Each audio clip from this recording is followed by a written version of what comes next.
the fuck out of nigga line. Hey, don't swear, hey, don't swear. All right. Here we go. What's going on, Back yeah? with another one. Episode 1 officially. Here, I'm Darius. I'm here with my cousin Jimmy. What's up, Jimmy? How you feeling? How you living?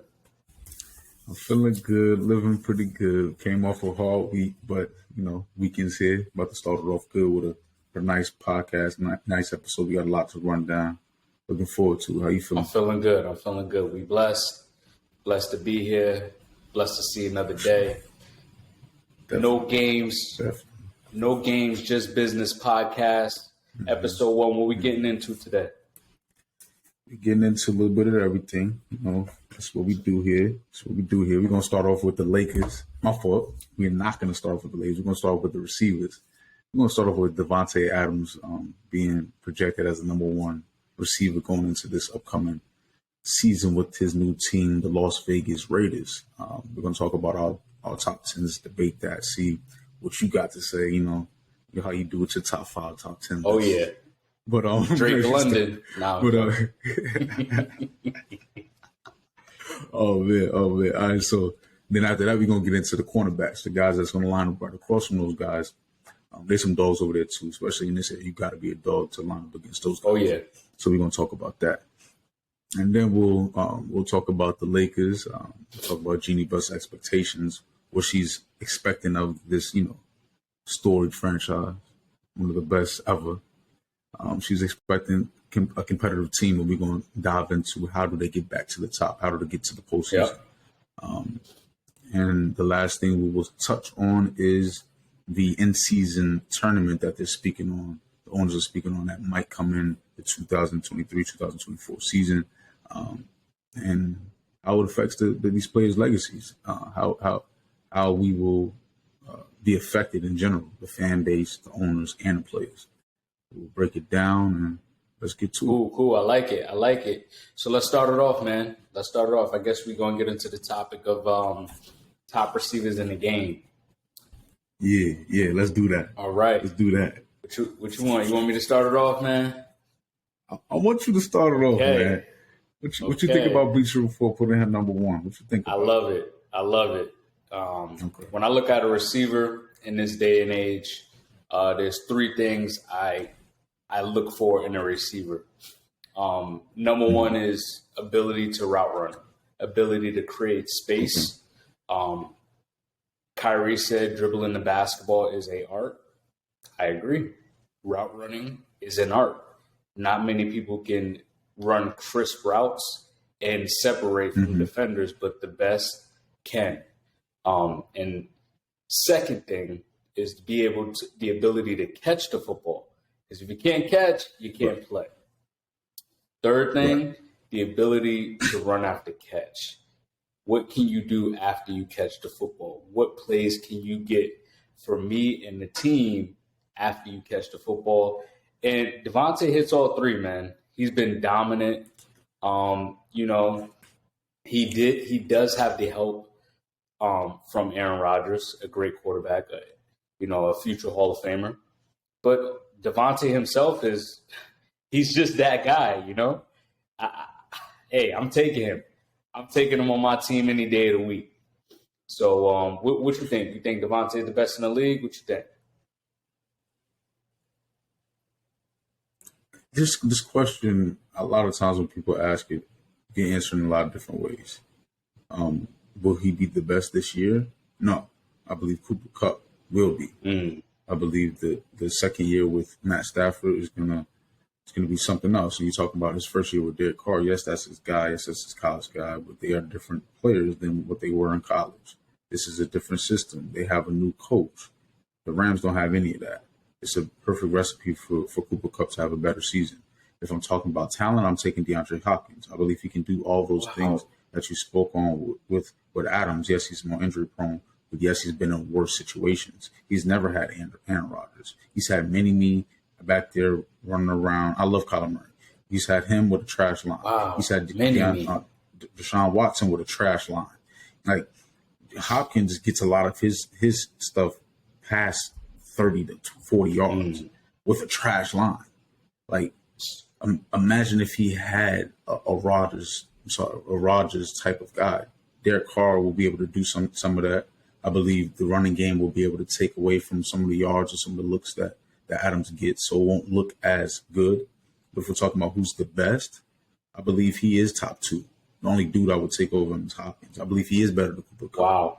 But I believe Cooper Kupp will have better numbers than him. I guess I'm going to have to hit your top 10 for you to put D-Hop in the – I love D-Hop. I agree. He's a dog. He's dominated this league for a very long time. But, I personally think he fell off just a little bit. And you're going to see where he lands on my top 10. If he lands on my top 10. So I'm going to start. I'm going to start. Where's the fall? I'm going to start it off. And I'm going to say Davante Adams is the best receiver in the league at this time. 5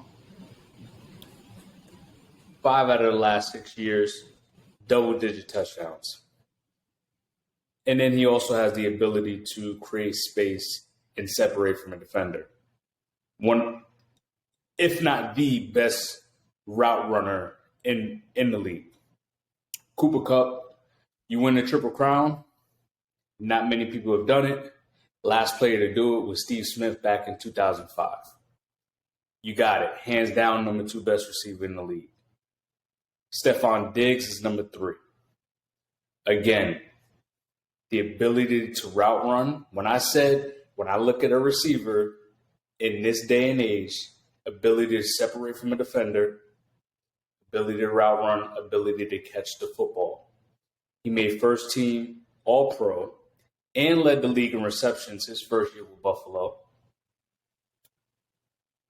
And he upped his touchdowns last year from his first year. With what's the dude, Gabriel, who's stepping up to be a solid number 2 receiver for Buffalo. Number 4, Tyreek Hill. One of the best deep threat receivers possibly, we can arguably say, of all time. One of the best deep threat receivers in this league. Mm-hmm. But let's see what he can do with Tua. He had Pat Mahomes to kind of help him out.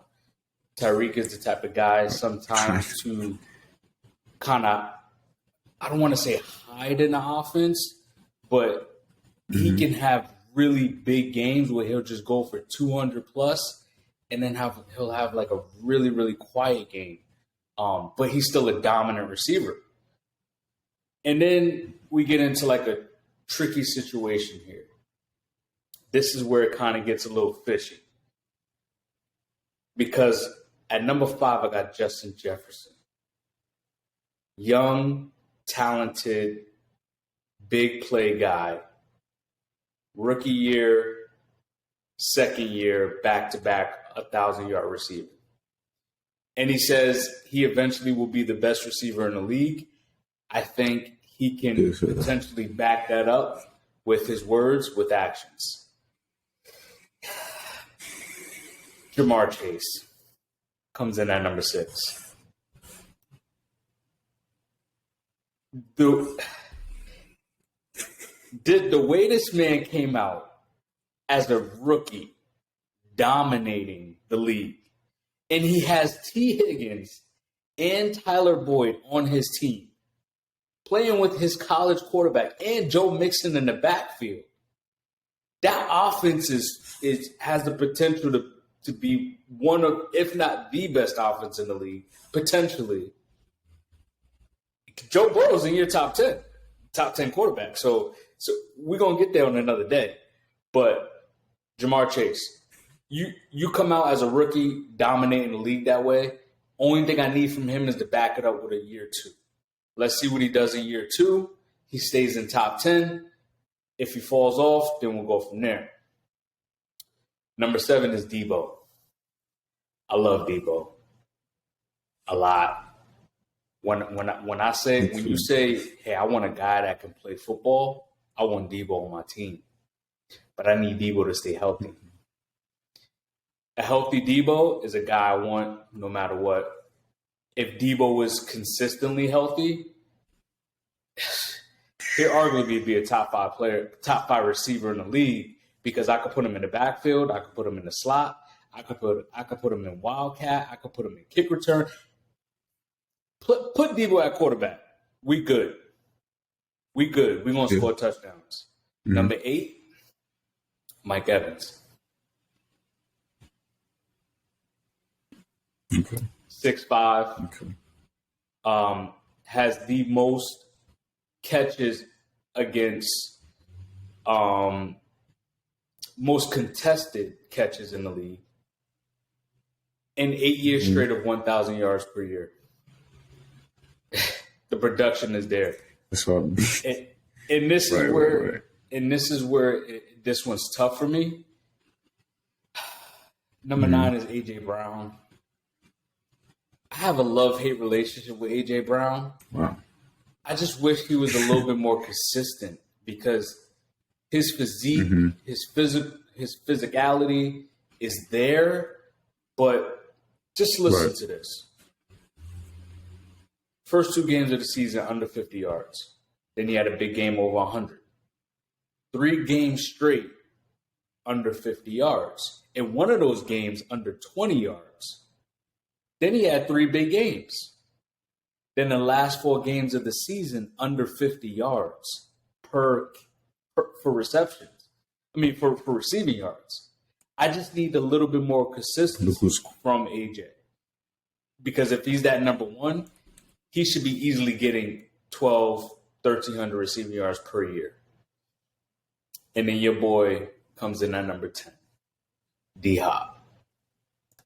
D-Hop has fell to number 10 on my list.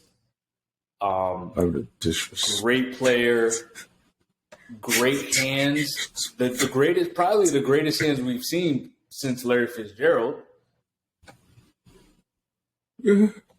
And he's had bad quarterback play, and he was on a record high last season for touchdowns until he got hurt. But once players start playing with those PEDs, it just at that age, I just don't see the production still being there like it was before. And he's going to be out for the first 8 games of the year, so he's not going to have the statistical season that you would expect D-Hop to have. They now have Marquise Brown. Let's see what James Conner can do. They picked up the tight end, McBride from Colorado State. You still got A.J. Green there. Kyler just got big money. I just don't see that offense still being what they were last year and the year before. So that's why because it's D-Hop, he's still in my top 10. Okay. I would like to respond to 2 things: the D-Hop and the AJ. Start with the AJ. Well, I'm gonna start with the D-Hop. D-Hop, he's coming into the season right where the Cardinals typically decline. The Cardinals typically start off very well, similar to the Chargers. They're gonna look for something. They're gonna need something in the middle of the season to get them that propel going into the postseason. I think D-Hop can be that. D-Hop, when you're talking about everything a receiver can do, he can do them all, and then some. He has that big man type of game. Like, he's gonna dunk on you. He's gonna moss you. He's a big play threat, similar to Tyreek, but just in a different way. Like, combine Tyreek Evans and Tyreek Hill and Mike Evans. That's D-Hop. He's gonna dunk on you from long range, and this is with minimal quarterback play. So that's why I'm gonna give him that praise. And typically I would, deduct points in a sense because of injuries.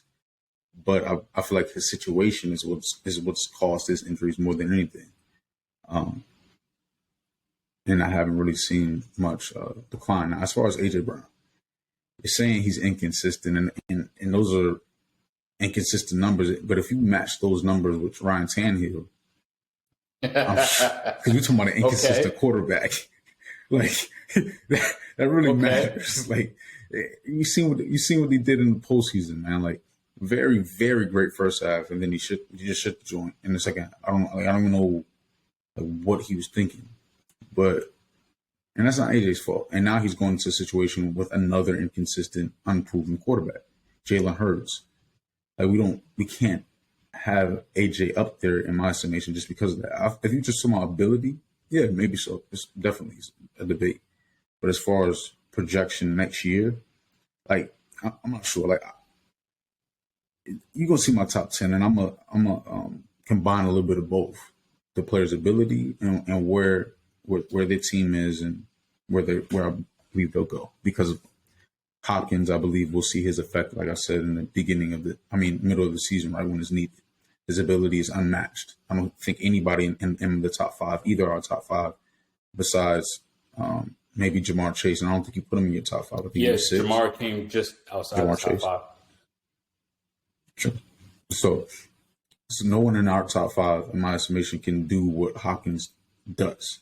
And I mean, dunk on you. Athletic ability, like just mossing you down the field. If you want to come back a 12 back to 10, if you want to end, he can do that. He can be a red zone threat. He can. The only one who's more versatile, you can argue, is Tyreek Hill, Deebo Samuel. And even they can't dunk on you per se. And when I say dunk on you, you know what I mean? The Randy Moss effect. Let's get down to it. DeAndre Hopkins, for me, is number one, mostly based off ability. Number two, DeAndre Adams, ability again, but help also. That combination is what drops him low for me when it comes to comparing him to Hopkins. Adams has no flaw, but he also doesn't have something that's untouchable.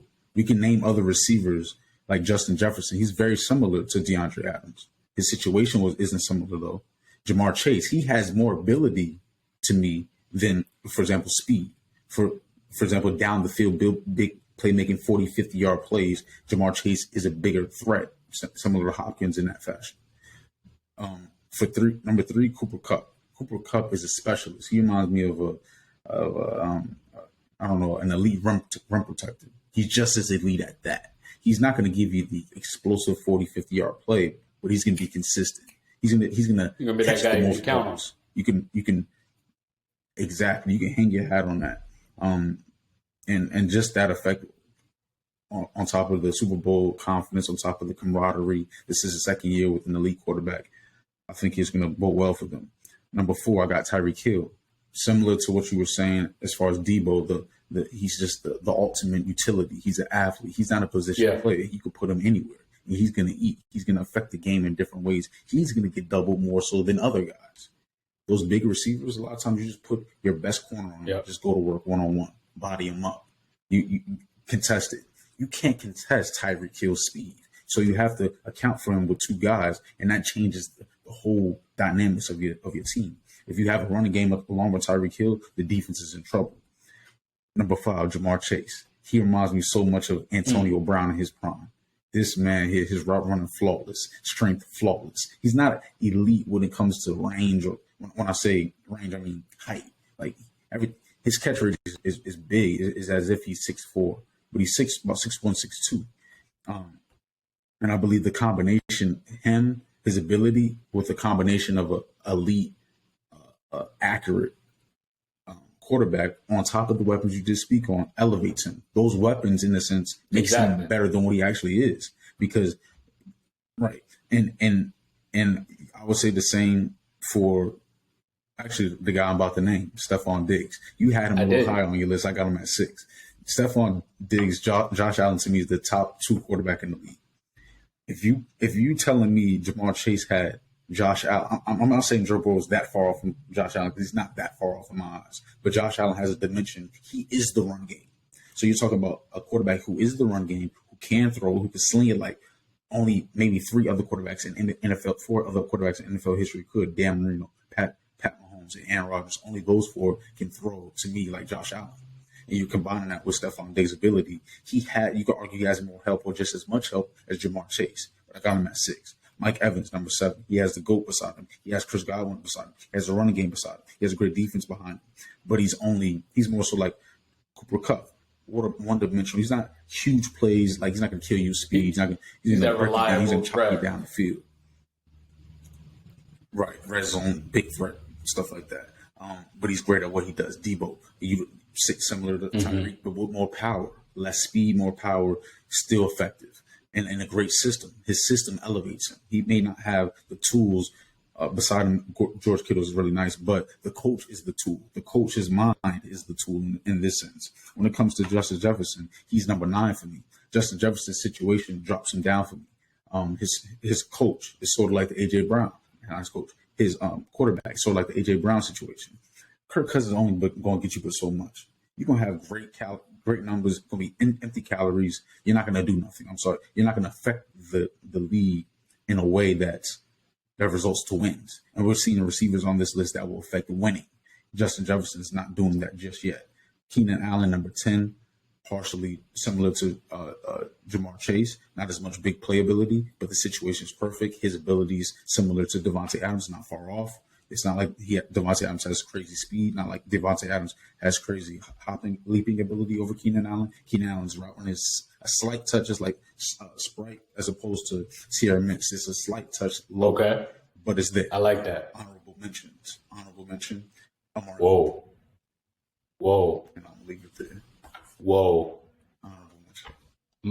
Over AJ Brown. You talking about Deshaun's coming. My honorable mention will be Keenan Allen. I love Keenan Allen.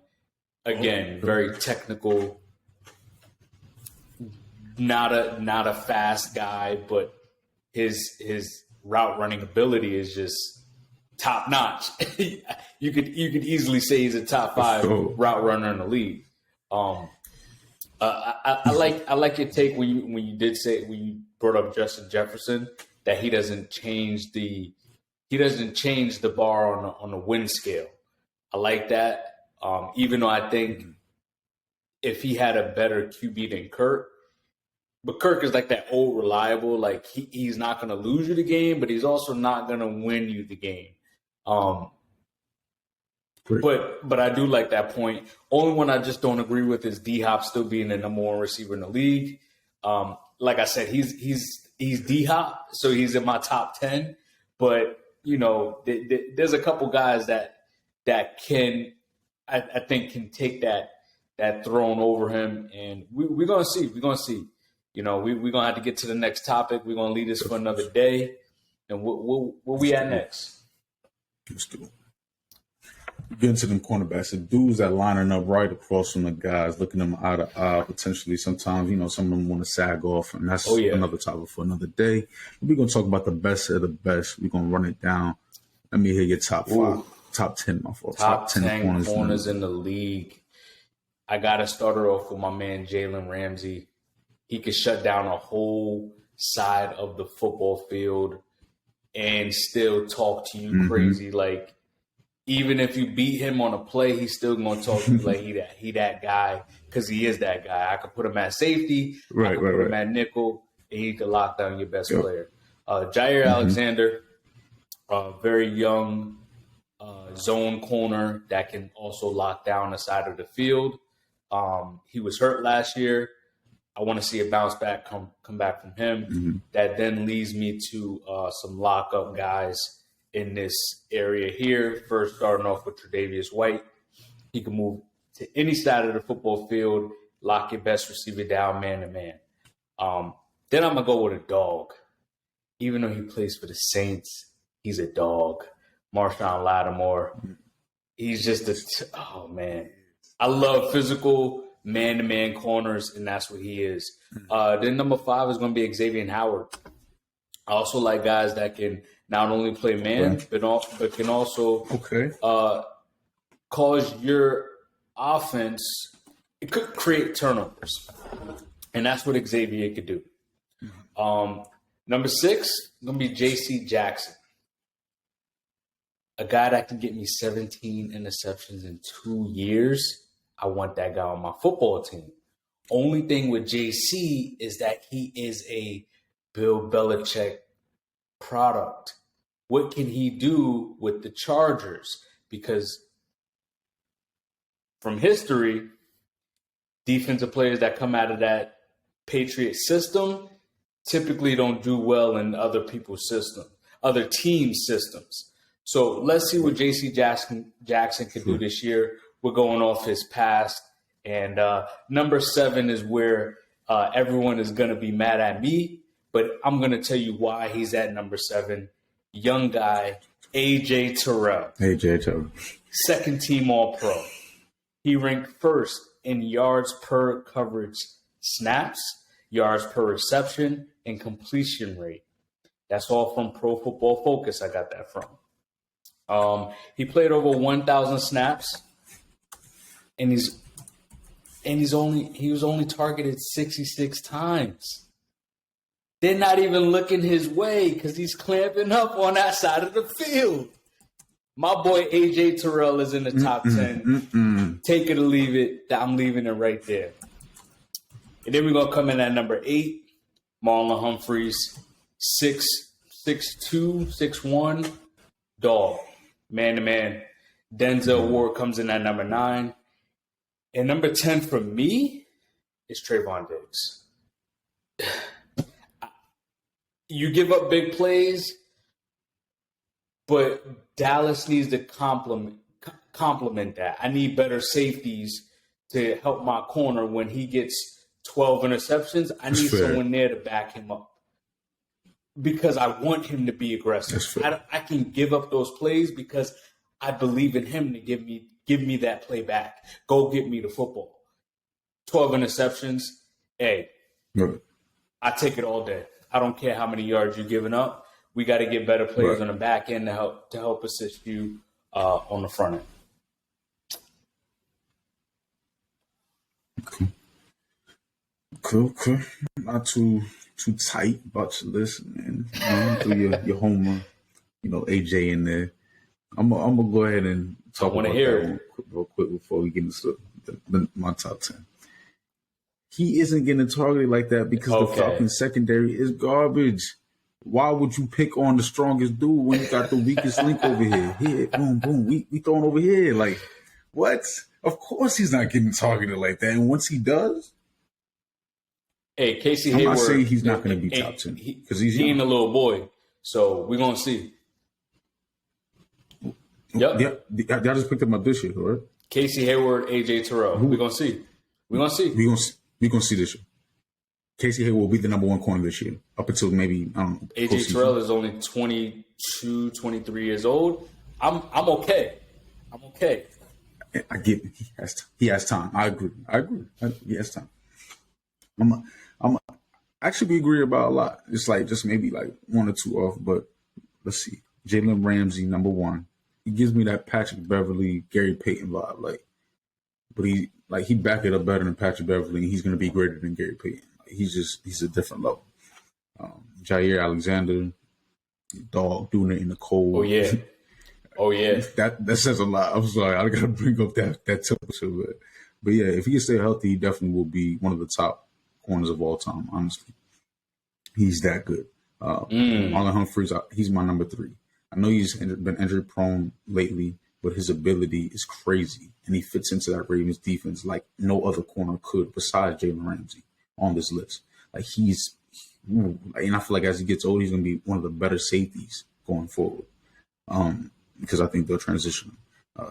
Tre'Davious White, he's number 4 for me. Another guy who's injury prone, but his ability is crazy. You could argue that defense helps his ability be maximized in a sense, but he's been doing this for a while. He's a hip to hip. I'm gonna ride you. Yeah. I'm in your pocket type of corner. There's not many of those in today's game. Marshawn Lattimore comes in number 5 for me. His speed is what causes me to pause when it comes to bringing him to the top 3 spot. But he's still a dog. I see Mike Evans get the best of him sometimes. He got Mike Evans' numbers. These guys that right now, you got to see his numbers. He's killing Mike Evans. We gotta pull up the stats. He's killing Mike Evans. And to my point with the Mike Evans take, if anybody that you should be killing, it should be, in my estimation, a bigger receiver. No, it should be those smaller receivers that give you issue. You should be killing those. Okay, I get what you're saying. You can't do much down the field. Mike Evans, you mean Mike Evans should be killing Marshawn? Yes, because I'm saying Marshawn should be killing Mike Evans, Tyreek or a Jalen Waddle or those type of guys. There we go. So because he's so physical, right. Mike Evans, because he's a physical receiver, he doesn't expect that from a guy like that. Yeah. So it's easier for Marshawn to play. But yeah, he definitely got Mike Evans' number. Right. Oh yeah. I definitely want to see that because as a Brady fan, I see what Mike Evans be doing to Marshall. I'm not saying he be killing him. I'm saying it looks like a nice battle. And if it's a nice battle with someone with lacking speed, to the point you just was making. But number 6, Xavier Howard, like you were saying, he takes away the ball and he elevates the Dolphins to a place where they shouldn't really be. I thought their defense was actually going to be better. Byron Jones, the other opposite corner, like he sort of fell off. Like, I don't know what happened. And then they lost a lot of their guys up front. Like, but he's still keeping that defense where it needs to be. And then number 7, I have Denzel Ward. He has something to prove with that money. And I believe he will do it. J.C. Jackson, I believe he is a New England product, and we know how that goes typically. But he has something that New England would never have because we're too stingy with our money. Khalil Mack and Joey Bosa. The pass rush is going to make him a better, coverage guy. And he's not going to be on an island as much. He's going to have help. His responsibility in New England was much more. So now you can be able to see him play football in a different way. He was playing man-to-man on an island with Devin McCourty. Now you got Derwin James. And that's if he's not in the box. Asante Samuel Jr. is there too. Down there. Playing the nickel. It's going to be a shoot. We gonna get into the top secondary. That needs to be a team. Secondary, just like that Chargers line can compete with the best of the best. Definitely gonna get into that. Number 9, we're gonna get into Darius. Well, I'm gonna say it's Darius Slay. Darius Slay is not working with much. I mean, you got Fletcher Cox done it, but he's been doing it for a long time. He's not your quote unquote sexy corner, but he gets the job done. His numbers are flawless. You want to talk about not getting thrown at? Yes, he's been in bad situations, similar to AJ Terrell, but it's been bad situations for a long time, and he's not been thrown at. And for me, number 10, y'all gonna be like, what the hell? Marcus Peters. When he plays, and you talking about adding him with Humphries, like they are gonna maximize each other in a different way. The Ravens will be a force to be reckoned with. Honorable mention, AJ Terrell. Kendall Fuller. Kendall Fuller is legit. Stephon Gilmore. Do not forget about him. AJ Terrell is. Wait, slow down, young man. Not Stephon's getting a little older. He's not the old Stephon that he used to be. He is getting older. But he's what? He's like 32 years old. So I agree. Going on the Colts. He plays for the Colts now? You're going different. I didn't even know that. Yeah, he just got signed with the Colts. Playing with Kenny Moore. Kenny Moore is a... And he's another honorable mention. For sure.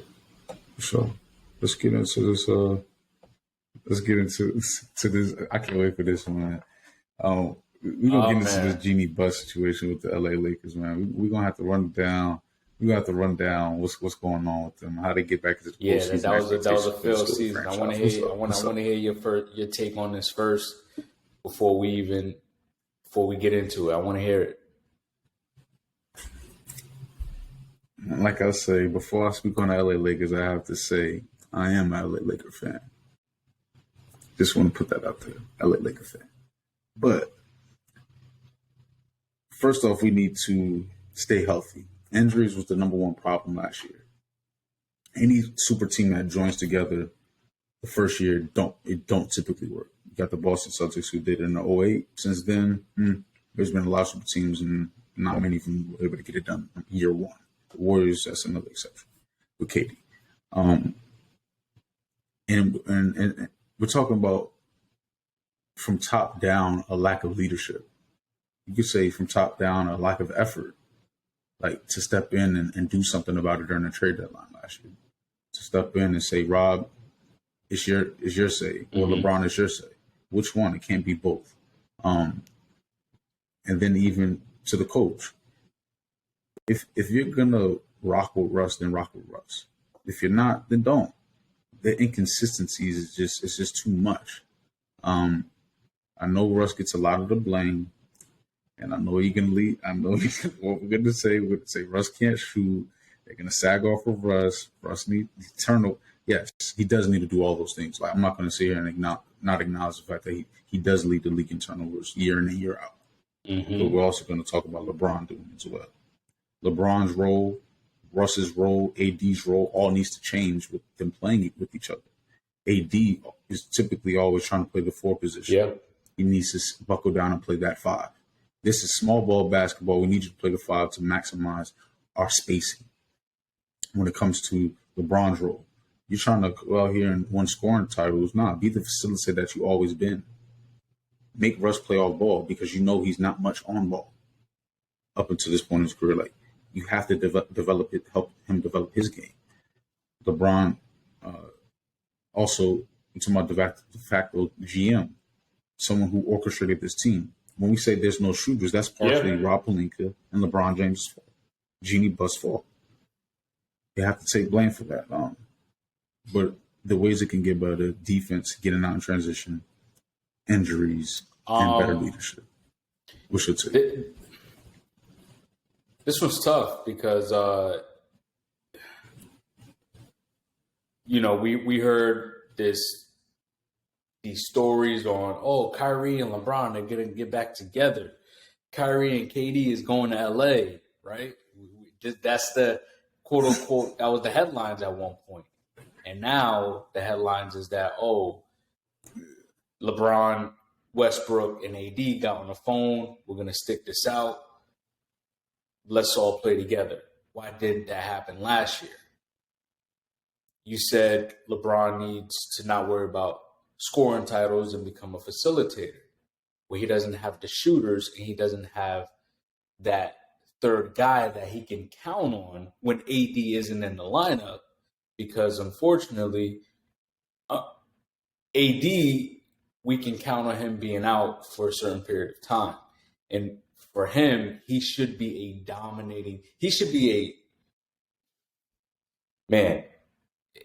is still a superstar, but he should be dominating this league. He was dominating on the Pelicans because he had to, but when he went to LA, it was for him to take over. It was supposed to be like that. D Wade let LeBron take over, but D Wade was that slasher that can still, he can cut to the basket. He can get you that mid-range. He'll play defense. So AD was supposed to be that guy that was supposed to take over from LeBron. LeBron's supposed to pass the torch to him. And he hasn't been able to do that because AD hasn't accepted that role yet. But also he hasn't been healthy enough to really even take that role over, right? No, he hasn't taken the torch yet. Until he starts dominating, I'm talking what? 2022? 2021? Come on now. 2020 championship? Come on now. It's a bubble championship. Go look at his numbers. Okay. Give him the bubble championship. Okay, Lakers, you got it. Whatever. That's fair. No one wanted to be there. That's fair. No one wanted to be there. No one wanted to be there. Everyone was so amazing about it. Give him the bubble championship. Whatever. So Russ needs to change his game. He needs to come out on the defensive end. He needs to cut down on turnovers for sure. He needs to work on his jump shot. But also they need to get him involved. They need to find a way to set up plays for him to be involved in the offense that is kind of catered to his game. And we noticed that LeBron is also working on his jump shot, which is great because he understands that he can't do the things he used to do. But they also need shooters and they also need big men. Thomas Bryant ain't going to do it. He's not going to cut it. I think he's about 6'9". They need to bring in guys like the JaVale McGee's, like the Dwight Howards. I really think if they can afford it to bring in Montrell coming off the bench, you still got a guy that How you gonna do that with Westbrook? You still got a guy that could come in and He gives you that dog. He gives you that fight that you want, that they're missing. These guys that they brought in, they're just not good. They're just not them. They're not a Jordan Poole. They're not a Michael Bridges. They're not a Brunson who stepped up and played very well for Dallas. You know, they're not a what's the dude that plays for Milwaukee? A Portis that comes off the bench and you can count on him to be that guy. They're not those guys yet, right? And that's what the Lakers need. They need some dogs and they need some leadership because LeBron can't do it on his own because they kind of resent. I feel like a lot of players resent him. They resent him a little bit because you got to stop saying that. You got to stop. LeBron can't do it on his own. Unfortunately, he hasn't been doing anything on his own. I understand that because he can't compliment it on the defensive end because they have no one else on the offense to help him out. Westbrook wasn't scoring the ball like he's supposed to. So, but you could argue the lack of shooting makes Westbrook not be able to score the ball. That goes back to your point. Just like you argued, we got to look at Genie. We got to look at Rob Pelinka. We got to look at the coaching staff. We have to look at, unfortunately, LeBron. But and this is my point is that a lot of people resent LeBron because he's that guy, you know. So if they win, it's LeBron. LeBron gets the trophy. No matter what they do, LeBron gets it, right? When you looked at Jordan, Jordan was that guy, but we were like, oh man, he was complimented by Kukos. He was complimented by the shot from Steve Kerr. He was complimented from Scotty, right? But anytime you hear LeBron winning, it was LeBron that led them there, right? He still got the glory, and I think guys are like, nah, because we don't want to play with LeBron. We're not. It's just like that phrase of we're not afraid of him anymore, so we just want to beat him down. You see when guys dunk on him now, they got a showboat. Oh, I dunked on LeBron, but the man's 37 years old. You wasn't dunking on him when he was 28, right? You wasn't doing this when he was winning rings with D Wade, right? You see, it's a little different now. It's unfortunate. No one wants to really play with him. It is, but they need those pieces that can, you know, they need some dogs on their team.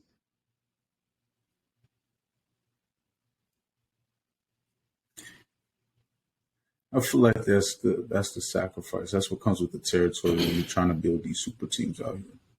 You're not going to be able to fill your roster in the way you want to. And on top of that, you're talking about coming together as a team with more stars. With more stars, you're talking about bigger egos. The bigger egos, you're talking about narrative controllers. And when narrative controllers are in the building, it's harder for younger guys to develop in a proper manner.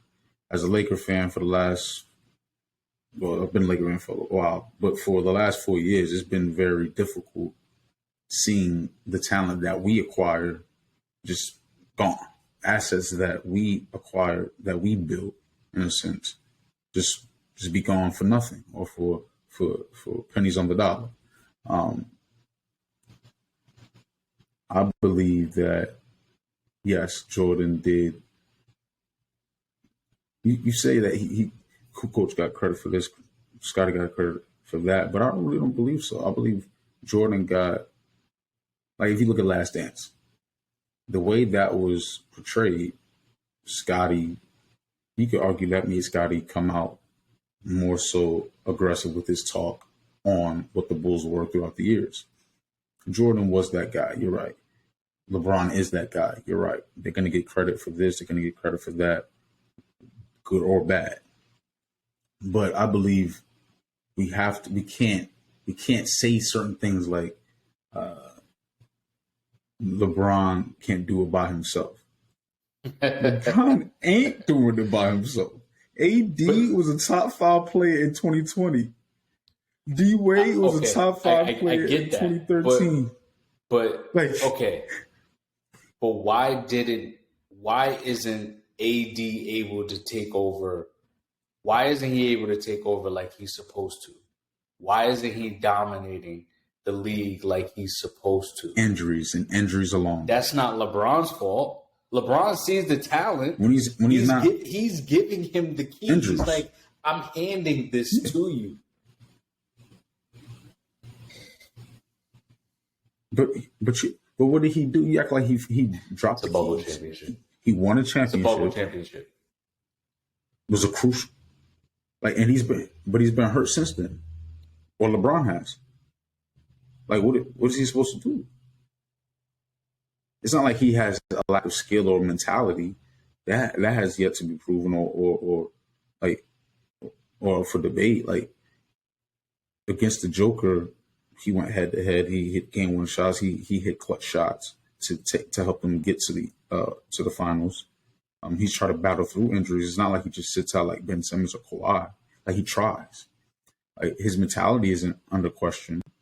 It's just his durability. And durability is a matter of luck and, yes, preparation. But your preparation isn't 100%. You have to be lucky in a sense. We're gonna have to get on this topic another day, man. Because and I'm glad you brought up Ben Simmons, man. They throw a lot of dirt on his name, but I believe in the dude. We're gonna have to get on him one of these days because I think he should be dominating this league as well. For sure. So we're gonna get into our last topic here. What we got? Yes. We got the in-season tournament the NBA is speaking on. They haven't given too much detail, but it's supposed to start potentially in 2023-2024 season. And the big question that I want to raise for us to answer is, how will this affect players' legacies? I don't see the point of it. I was doing some research on it. I just don't see the point. So it says that it's going to cut down the season to 78 games, but there's going to be an in-season tournament to kind of bring in that and then there's going to be an incentive of $1 million to the winning team. I just don't see the point. I mean, a lot of guys, they're low managing now. So what are we going to do? We're going to low manage more on the regular season games, and then all the guys are going to be there. Oh, it's tournament time. Let's lock in. Oh, it's playoff time. Let's lock in. If you're going to cut the games down, cut the games down. I mean, I don't think you should be cutting the games down, but I just don't see the real point of it. I think it's just kind of like a money grab. It's just something new. You already have the play-in tournament, which is working very well. You might as well just keep it and run with it and see where it goes from there. I mean, I don't see the point. If you're gonna cut the games, cut the games.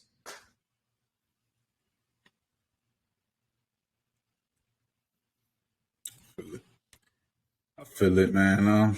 First off, I feel like they should do what they've done before, which is allow this new rule or this new change to be incorporated within the G League's season. Sort of what they did with the play-in tournament, being able to see how that's going to go down.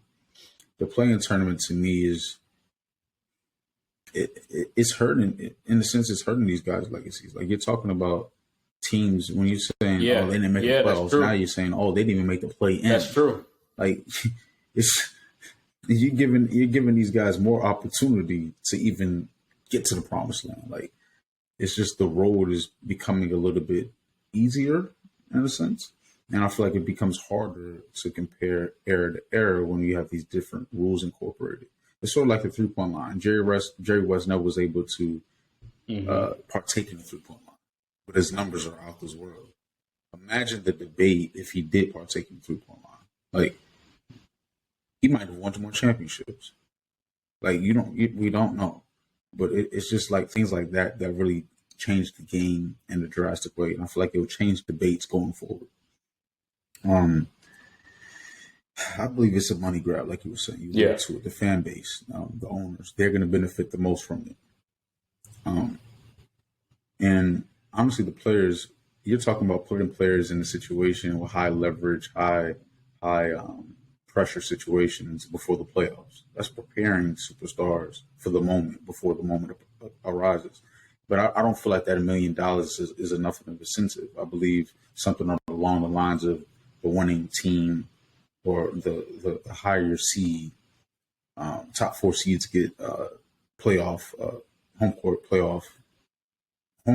throughout the first 2 rounds of the playoffs. Something similar to that. Like that's an incentive that a team. Really and then it's also like weird timing as well. Like they were saying, like it's going to be. I don't know if it was like before the All-Star break or right after. It's just like, how are you going to incorporate that? Like, how many teams gets to tournament games? Does all teams get to tournament games? Just 8 teams get to tournament games? Like, who's playing in the tournament? How many games in a row? How many games in a row is the tournament? Is it single elimination, double elimination? Like, it just doesn't make any sense. And yeah, like for what? It is weird.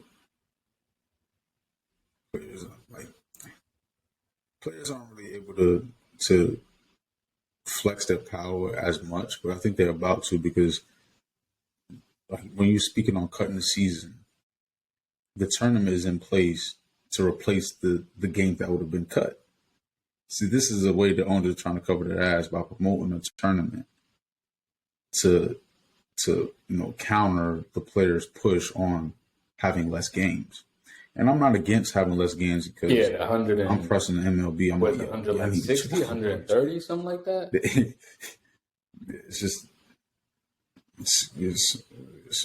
It's way too much. I would say about 70 games, 65 to 70 games is more than enough. But something has to replace. So the players got to play more games. 10 to 17 games.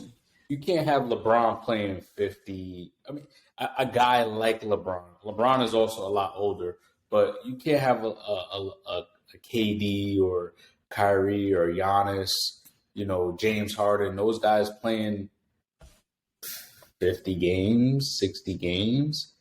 They're missing a quarter of the season. Damn near a quarter of the season. Right. And they've been doing this for years. Like players played all 82, and they're not in the shape that they're in 10 times better shape than the players were back in the day.